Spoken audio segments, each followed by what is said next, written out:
খুব বেশি বিপদে আছেন, দেয়ালে পিঠ থেকে গেছে, পৃথিবীতে কোনো মানুষের কাছ থেকে সহায়তা পাওয়ার আশা ছেড়ে দিয়েছেন, অসুবিধা নাই।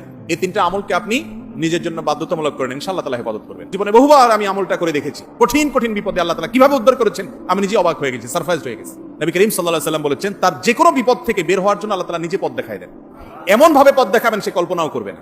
বহুবার আমল করে দেখেছি আমি, হাতে হাতে পেয়েছি আলহামদুলিল্লাহ। কোন বিপদে পড়লে দোয়া ইউনুস খতম করে দোয়া করা যাবে কিনা?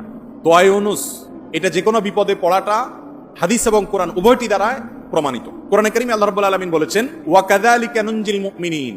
ইউনুস আলাইহিস সালাম বিপদে পড়ার পর তিনি যে দোয়া করেছেন, লা ইলাহা ইল্লা আনতা সুবহানাক ইন্নী কুনতু মিনাজ জালিমিন, এই বাক্যগুলো পড়ার পর এগুলো বলে বলে আল্লাহর কাছে তিনি দোয়া করেছেন, আল্লাহ তাআলা তার বিপদ উদ্ধার করেছেন। বিপদে পড়ার পর তিনি যেরকম উদ্ধার হয়েছেন এগুলো পড়ে আল্লাহ তাআলা কোরআনে এই দোয়ার উল্লেখ করে, এই বাক্যগুলোর উল্লেখ করে এরপরে বলেছেন, ওয়া কাযালিকা নুনজিল মুমিনিন, একই ভাবে তাকে যেরকম এই বাক্যগুলো এই জিকিরগুলোর মাধ্যমে আমি রক্ষা করেছি, হেফাজত করেছি ওই বিপদ থেকে, মাছের পেট থেকে, একই ভাবে আমি মুমিনদেরকেও রক্ষা করব।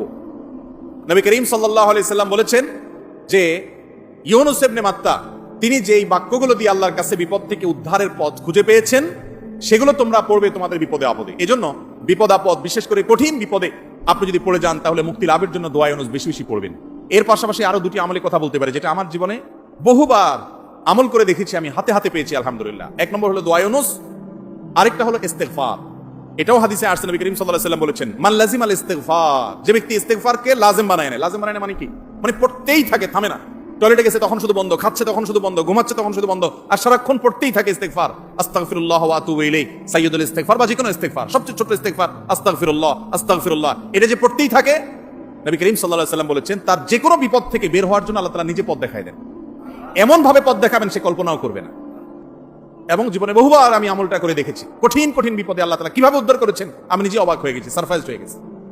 নাম্বার 3, দুরুদ।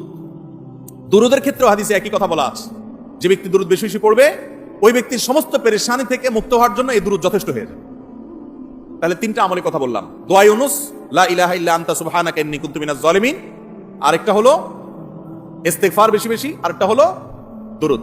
খুব বেশি বিপদে আছেন, দেয়ালে পিঠ থেকে গেছে, পৃথিবীতে কোনো মানুষের কাছ থেকে সহায়তা পাওয়ার আশা ছেড়ে দিয়েছেন, অসুবিধা নাই। এই 3টা আমলকে আপনি নিজের জন্য বাধ্যতামূলক করেন, ইনশাআল্লাহ তাআলা হেফাজত করবেন। তবে দোয়া ইউনুসের আমলের উপকারিতা পাওয়ার জন্য সেটা বিশেষ কোনো সংখ্যক বার পড়তে হবে কিনা, এই ব্যাপারে কোনো হাদিস থেকে কোনো সংখ্যার, বিশেষ কোনো সংখ্যার কথা উল্লেখ নাই। যত বেশি সম্ভব পড়বেন।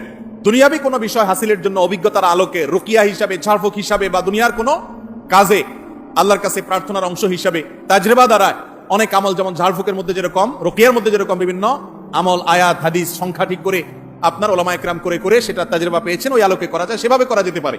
কিন্তু সওয়াবের আশা যদি হয় যে এত সংখ্যক বার পড়লে এটা হবে, তাহলে সেটা হাদিস দ্বারা প্রমাণিত না। আর মৃত ব্যক্তির জন্য যদি হয় তাহলে তো সেক্ষেত্রে আরো এটাকে সংখ্যা ঠিক করে করার কোনো গ্রহণযোগ্যতা নাই। কারণ সংখ্যা যদি হাদিস এবং কোরআনে উল্লেখ না থাকে, আমরা কেউ সংখ্যা বসায় দেওয়ার অধিকার আমাদের নাই। বিশেষ করে মুর্দার জন্য যে খতমের সিস্টেম আমাদের দেশে প্রচলিত আছে, এই সিস্টেম বেদাত, এবং এতে কোনোভাবেই মুর্দার কোনো উপকার হবে না। যেই বেচারা পড়াবে তার আমসালা দুইটাই যাবে। কয়েকদিন আগে দালম দেওবন থেকে ফতোয়া বের হয়েছে বিষয়, বিশেষ করে কোরআন কারীমের খতম করানো হয় যে সে বিষয়। তো এই জন্য মুর্দার জন্য দোয়া করে বা তার জন্য খতমের অ্যারেঞ্জ করে মুর্দার কোনো উপকারে, বিশেষ করে টাকা নিয়ে যদি আপনি করেন তাহলে সেক্ষেত্রে কোনো উপকারে আসবে না, বরং সেটা নাজায়েজ এবং গুনাহের কথা। বাকি হ্যাঁ, মুর্দার জন্য আমরা দোয়া করব এবং তাদের জন্য অবশ্যই কোরআন কারীম তেলাওয়াত সহ আর যে সমস্ত আমলগুলো করা যেতে পারে সেগুলো করব, কিন্তু টাকা দিয়ে নয়।